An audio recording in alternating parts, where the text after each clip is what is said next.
మీరు చూస్తున్నారు తెలంగాణ సమాచార్. కరీంనగర్ పట్టణంలోని భగత్ నగర్లో గల బృందవాన్ గార్డెన్ ఫంక్షన్ హాల్లో శుక్రవారం రోజున కరీంనగర్ జిల్లా మున్నూరు కాపు సంఘం ఆధ్వర్యంలో ఏర్పాటు చేసిన సమావేశంలో పాల్గొన్న మాజీ మంత్రి కరీంనగర్ ఎమ్మెల్యే గంగుల కమలాకర్. సంఖ్య 24 లక్షలు, నా సంఖ్య 25 లక్షలని గర్వంగా చెప్తున్న పరిస్థితి మొన్నటి ప్రభుత్వ లెక్కలలో నువ్వు గణనీయంగా తగ్గిపోయాను. అంటే ఓటర్ లిస్టులో నీ పేరు లేదు, నీకు ఓటర్ల జాబితాలో నీ అర్హతలు ఉన్న విధంగా మున్నూరు కాపు సోదరులు గణనీయంగా తగ్గిపోయినారు. ఈరోజు చాలా బాధపడ్డాం, చాలా వేదికల్లో మాట్లాడినాం. ఏమని మాట్లాడినాం?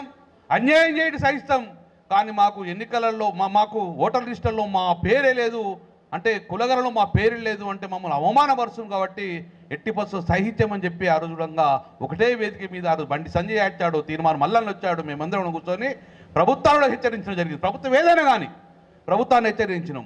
మాకు అన్యాయం చేస్తే సహిస్తాం, అవమానం చేస్తున్నారు, మీరు మా కులాన్నే సంఖ్యాపరంగా తక్కువ చూస్తున్నారు, కాబట్టి ఎట్టి పరిస్థితుల్లో ఒప్పుకున్న వాళ్ళు చెప్తే మళ్ళీ చర్చ స్టార్ట్ అయింది. ఇది అసెంబ్లీలో నేనే మాట్లాడినా. అందుకే ఇప్పుడు కూడా ఏ కులాలు ఎంత బయటకు రాలేదు, మళ్ళీ వాళ్ళు కులగలను చేస్తా అంటారు. మళ్ళీ సెంట్రల్ గవర్నమెంట్ కులగలను స్టార్ట్ చేసింది, కాబట్టి ఏ కులగని ఇచ్చడంగా ఎప్పుడు కులగాని చేసినా మున్నూరు కాపు బిడ్డలు డెఫినెట్గా గణనీయంగా పెరిగే ఉంటారు. కాబట్టి మేము ఆ రోజుగా సమావేశం తీర్మానం చేసినాము, ఏ ప్రభుత్వం చేసింది మనం చేసుకుందని చెప్పేసి, ఏ ఊరికైనా ఈ ఊళ్ళో ఎన్ని అంటే 20 కడప 30 కడప అని చెప్తారు, ఏ ఊరు కూడా 10-20 కడపకు తక్కువ ఎక్కడ ఉండే, కాబట్టి మనమే సర్వే చేద్దామని చెప్పేసి మొన్న తీర్మానం చేసి జరిగింది. డెఫినెట్గా ఏ ఊరు ప్రకారం ఆ ఊరిలో ఎన్ని కడపలు ఉన్నాయి, ఎన్ని పేర్లు ఉన్నాయని చెప్పి ఓటర్ లిస్ట్ ఇట్లా బహిర్గతం చేస్తామో, మున్నూరు కాపు లిస్ట్ కూడా బహిర్గతం చేసే ప్రయత్నం చేస్తాం. మేము ఎవరికో వ్యతిరేకంగా మాట్లాడతలేము మేము, కానీ నీకు అన్యాయం జరుగుతుంది కదా, నీకు అన్యాయం జరగకుండా న్యాయం చేసేందుకు నువ్వు గొంతెత్తాలి కదా. ఎవడో అన్యాయాన్ని చేస్తున్నమంత ఊరుకునే పరిస్థితి మున్నూరు కాపు లేరు కదా. వీలైతే సాయం చేస్తాం, కానీ నష్టం చేయంగా మనం, కానీ మాకు నష్టం చేస్తే డెఫినెట్గా మా గొంతెత్తుతామని చెప్పే విధంగా ఈరోజు మా కోసం కాదు, కానీ భావి తరానికి కూడా రాజకీయంగా ప్రాధాన్యత కలిగేయాలని చెప్పి స్వరిస్తున్నాను. నేను ప్రభుత్వాన్ని ఏదైనా ప్రభుత్వం కానీ, ఈ ప్రభుత్వం అయినా ఏ ప్రభుత్వం కానీ జరుగుతున్నాయి, మున్నూరు కాపు మీద దాడులు జరుగుతున్నాయి. నేను మీడియాతో సాక్షిగా చేయడం బయట చెప్తున్నాను, ఎన్ని దాడులు జరుగుతున్నాయి.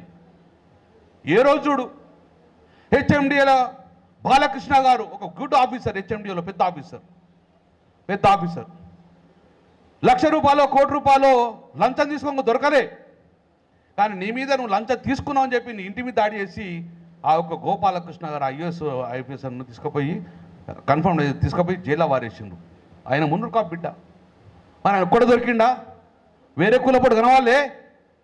తదనంతరం ఇక్కడ డీటీస్గా పనిచేసిండు పుప్పాల శ్రీనివాస్ గారు, ఒక మంచి సిన్సియర్ ఆఫీసర్, ఆయన కూడా రెడ్ హ్యాండెడ్ దొరకలే.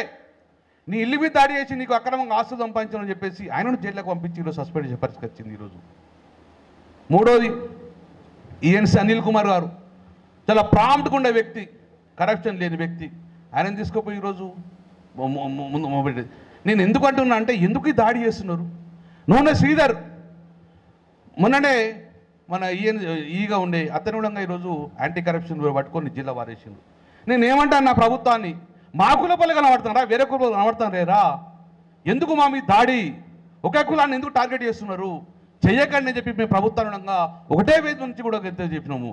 దాంతో భయభ్రాంతులకు గురవుతాను కులం.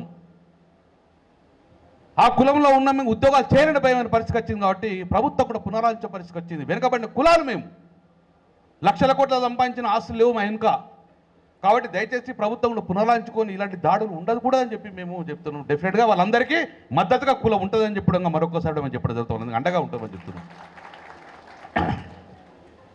ఈరోజు రేపు రాబోయే స్థానిక సంస్థ ఎన్నికలు ఉన్నాయి.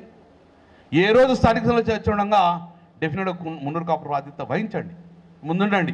ఆ ఊరిలో 3 మున్నూరు కాపులు ఉంటే భగవంతుడి ప్రజలు ఎట్లా ఓటేస్తే తీర్మానం చేద్దాం, కానీ ఎక్కువ శాతం కూడా సంఖ్యాపరంగా ఉన్నాము కాబట్టి మనము రాజకీయంగా ముందుకెళ్దాం.